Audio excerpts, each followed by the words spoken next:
bagi orang asing atau budak, ini dilakukan untuk menjaga keutuhan. Klik mas, sekarang tes. Nah, klik. Ibu sebelah sini. Jadi sebenarnya perayaan tahun Yobel itu perayaan tentang apa sih? Yang baju pink. Karena engkau hanya satu-satunya pakai pink.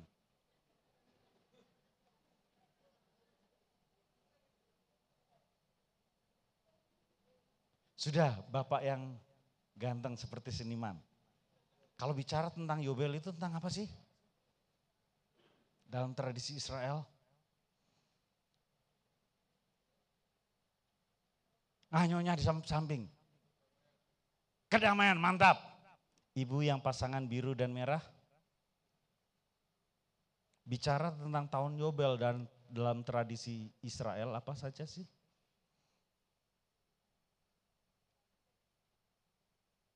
Nah, gantian Pak Haryanto. Salahnya duduk di depan. Hah? Bicara tentang tahun Yobel dalam tradisi Israel itu apa sih? Seperti yang di sana ke sana. Oke, salah itu apa? Oke, kita lanjut, Pak. Enggak bisa, gampang tadi. Pendamaian, pembebasan dari segala macam-macam itu loh. Oke, ulangi. Tahun Yobel dalam kerangka bangsa Israel apa? Nah, ada gitu saja. Kan lalu nyanyinya kan adalah shalom, shalom, shalom. Kan? Karena dengan itu orang mendapatkan shalom. Amin. Kita bisa lanjut. Lanjut mas. Nah ini. Kalau kita lihat dalam tradisi tahun Yobel bangsa Israel. Kita lihat dalam kitab suci. Ada tahun Yobel mulai dari 2000 tahun yang lalu, 4000 tahun yang lalu. Ya. Selalu ada tahun Yobel yang diperingati dalam kitab suci. Misalnya kelahiran Abraham, Nuh meninggal, Exodus, kemudian bait suci Allah dibangun dan lengkap. Kemudian pembaruan Yerusalem, kedatangan Kristus yang pertama, permulaan dari kerajaan Allah. Kitab suci Bapak Ibu selalu menjelaskan dalam konteks pembebasan manusia dari perbudakan-perbudakan yang ada. Dan kalau itu terjadi, nah kalau kata-kata pembebasan, perbudakan, nah itu sampai sebenarnya kedatangan Yesus adalah kedatangan Yobel itu kan. Yang membebaskan, dia yang membebaskan dari perbudakan dosa, dari perbudakan manusia dan sebagainya. Dipahami Bapak Ibu? Ya paham Pak. Meskipun penjelasannya enggak paham, pokoknya itu tadi ya. Ya Pak, jadi berbicara tahun Yobelium, kita bicara tahun Yobel dalam kerangka Israel. Dan bagaimanakah dalam tradisi Katolik? Klik mas. Nah, bicara Yobelium, kita bicara tentang tahun Yobelium Katolik. Bagaimana sih mengawali? Tahun Yobelium dalam gereja Katolik itu ceritanya demikian. Bahwa, klik mas, biar umat bisa lihat. Dikaitkan dengan dosa, dikaitkan dengan pengampunan dosa, dikaitkan dengan pembebasan. Nah, ini dikaitkan dalam imamat ya, yang sudah tertulis tentang Yubal itu ya, Yovel. Nah ingat Bapak Ibu, dalam gereja Katolik tahun Yubelium dimulai tahun 1300. Catat ya. Tahun kapan mulainya?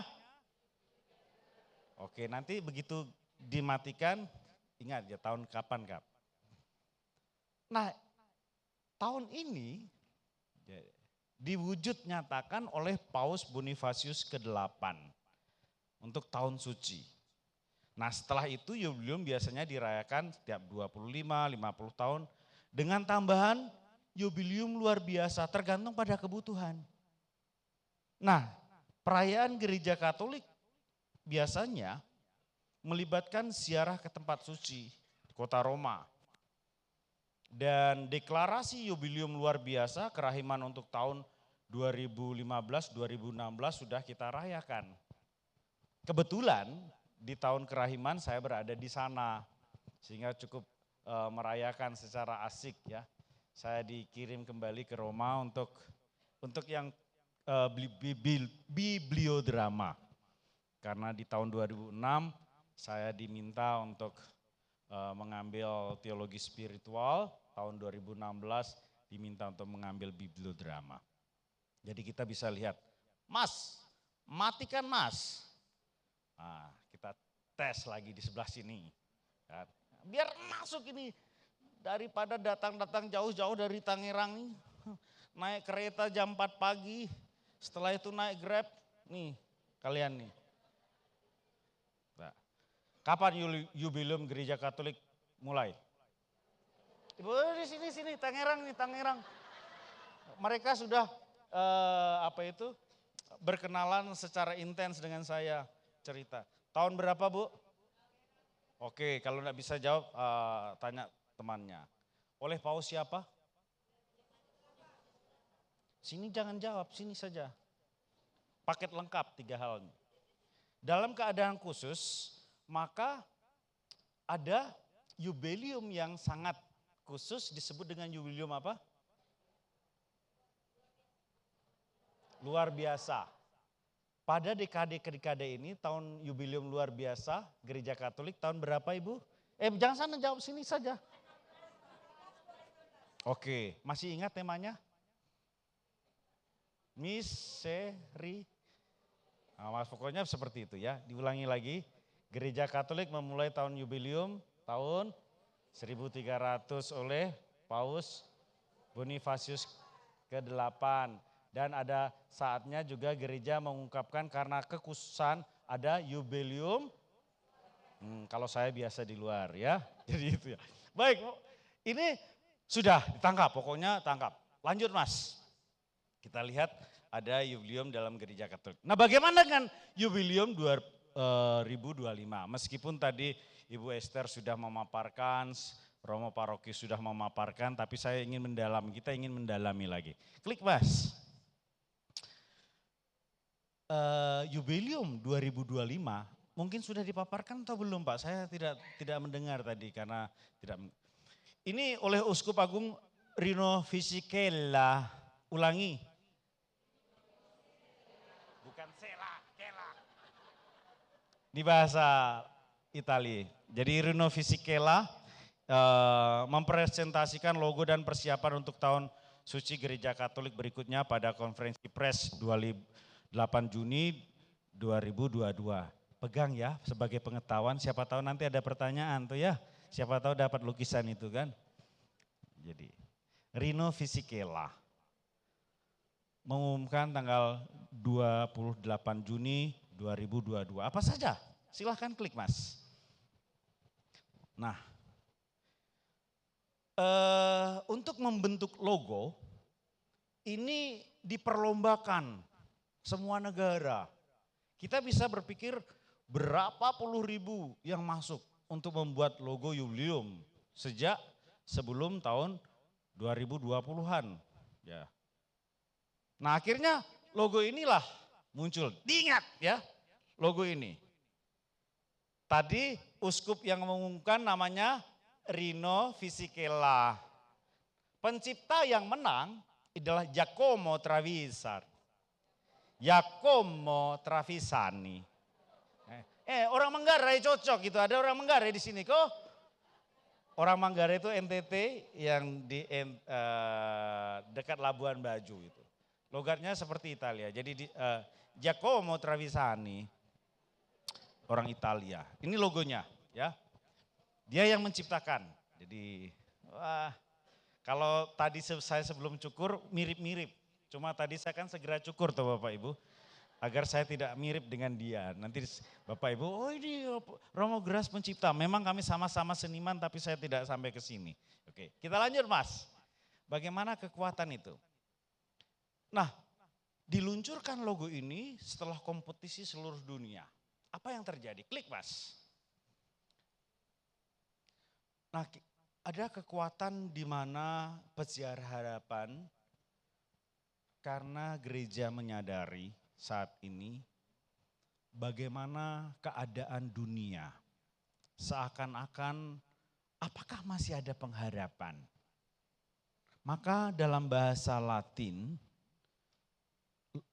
moto ini disebut sebagai peregrinantes in spem. Ulangi Bapak Ibu. Bahasa Inggrisnya? Oh itu loh. Pilgrims of Hope. Jadi kita bisa melihat bahwa peregrinantes in spem menjadi satu kekuatan yang luar biasa. Dan bagaimanakah makna logo itu? Jadi sebentar Bapak Ibu, mari kita masukkan logo itu ke dalam kepala kita. Ya, seperti Faustina mengajarkan bagaimana sih sebenarnya hati kerahiman ilahi masuk ke dalam kepala kita, masuk menjadi milik kita, kesatuan, masuk dalam hati kita dan apa artinya? Klik Mas. Yang pertama, kalau kita lihat ada 4 figur di sana. Jadi, 4 figur itu melambangkan apa? Semua umat manusia dari 4 penjuru. Ya Bapak Ibu. Jadi calon penanya singkat ini tolong nanti ditanyakan secara lengkap ya simbol ini. Jadi ingat 4 orang melambangkan 4 penjuru dunia. Lalu mereka saling berangkulan. Menunjukkan solidaritas dan persaudaraan yang harus menyatukan bangsa. Karena Vatikan melihat bagaimana sejak ini dimunculkan peperangan terus-menerus terutama kita lihat di Jazirah Arab. Lalu sosok pertama berpegang teguh pada salib. Selalu ada yang memegang salib dengan kuat. Kalau misal di antara kelompok tidak ada yang pegang salib kuat, pilih untuk pegang salib kuat-kuat. Karena di masa ini Bapak Ibu, saya tadi kan Romo yang spesialisasi apa? Sakit dan mati. Tapi saya sedih. Kenapa? Seringkali saya memberkati jenazah, tapi anak-anak dan keluarganya sudah ganti server. Tahun 2024 mungkin hanya 2-3 keluarga saja yang murni masih Katolik. Sedih. Karena kita tidak berpegang salib secara kuat. Minggu lalu 3 anak, satu ibu punya 3 anak. Semuanya ganti server. Kasihan. Yang mengundang saya untuk tutup peti siapa? Lingkungan. Untung masih punya lingkungan ya. Bapak Ibu kalau kalian tidak kuat pegang salib, paling tidak dalam lingkungan masih ada solidaritas. Oke? Oke? Ya, karena banyak situasi ganti server. Lalu ada sosok ombak. Ombak. Menunjukkan bahwa siarah kehidupan tidak selalu di perairan yang tenang. Ya. Di tengah ombak dan cobaan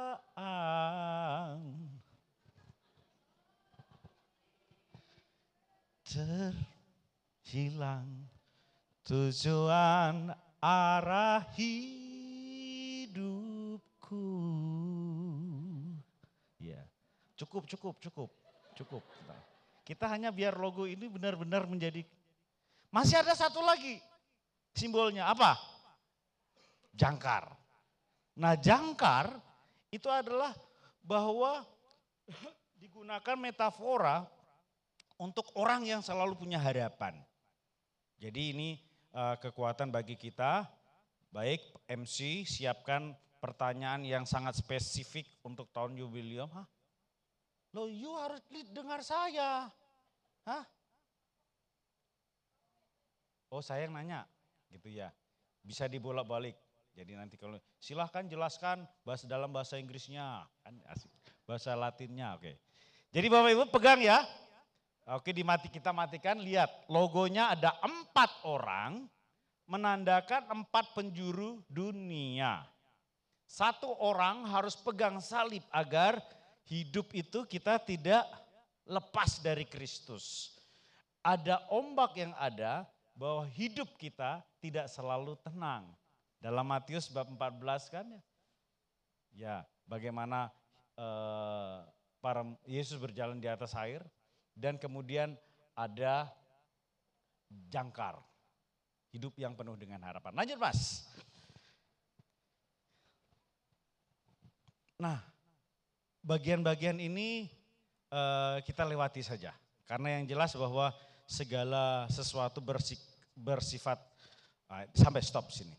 Sifat jubilium adalah bagaimana pengampunan dan indulgensi seperti yang terjadi pada tradisi Yahudi. Dan gereja Katolik mengambil dalam proses pembebasan kita dari dosa dengan segala apa yang dirayakan ini. Nah, Bapak Ibu saudara-saudari dan suster sekalian, 2 fokus. Kita adalah Jubilium 2025 dan kita bicara Jubilium berarti Jubilium dalam tahun Yobel Israel, Jubilium dalam tradisi Katolik dan Jubilium yang akan kita laksanakan. Dan bagian kedua adalah satu pengalaman yang luar biasa.